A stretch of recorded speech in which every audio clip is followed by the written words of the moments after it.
অনেকদিন থেকেই আমার পাহাড় কেনার শখ, কিন্তু পাহাড়কে বিক্রি করে তা জানি না।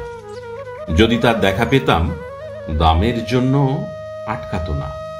আমার নিজস্ব একটা নদী আছে, সেটা দিয়ে দিতাম পাহাড়টার বদলে। কে না জানে পাহাড়ের চেয়ে নদীর দামই বেশি। পাহাড় স্থানু, নদী বহমান। তবু আমি নদীর বদলে পাহাড়টাই কিনতাম, কারণ আমি ঠকতে চাই। নদীটাও অবশ্য কিনেছিলাম একটা দ্বীপের বদলে। ছেলেবেলায় আমার বেশ ছোট্টখাট্ট ছিমছাম একটা দ্বীপ ছিল, সেখানে অসংখ্য প্রজাপতি। শৈশবে দ্বীপটি ছিল আমার বড় প্রিয়। আমার যৌবনে দ্বীপটি আমার কাছে মাপে ছোট লাগলো। প্রবাহমান ছিপছিপে তন্নি নদীটি বেশ পছন্দ হলো আমার। বন্ধুরা বলল, ওইটুকু একটা দ্বীপের বিনিময়ে এত বড় একটা নদী পেয়েছিস, খুব জিতেছিস তো মাইরি।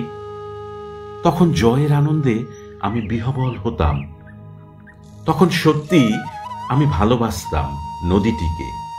নদী আমার অনেক প্রশ্নের উত্তর দিত, যেমন, বলতো আজ সন্ধ্যাবেলা বৃষ্টি হবে কিনা। সে বলতো, আজ এখানে দক্ষিণ গরম হাওয়া, শুধু একটি ছোট্ট দ্বীপে বৃষ্টি। সে কি প্রবল বৃষ্টি, যেন একটা উৎসব। আমি সেই দ্বীপে আর যেতে পারি না। সে জানতো, সবাই জানে, শৈশবে আর ফেরা যায় না। এখন আমি একটা পাহাড় কিনতে চাই। সেই পাহাড়ের পায়ের কাছে থাকবে গহন অরণ্য।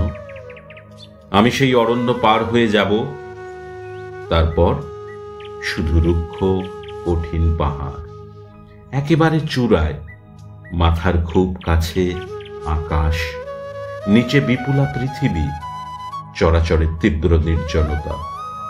আমার কণ্ঠস্বর সেখানে কেউ শুনতে পাবে না। আমি ঈশ্বর মানি না, তিনি আমার মাথার কাছে ঝুঁকে দাঁড়াবেন না।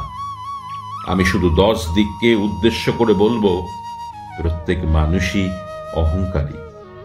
এখানে আমি একা। এখানে আমার কোনো অহংকার নেই। এখানে জয়ী হবার বদলে ক্ষমা চাইতে ভালো লাগে। হে 10 দিক, আমি কোনো দোষ করিনি, আমাকে ক্ষমা করুন।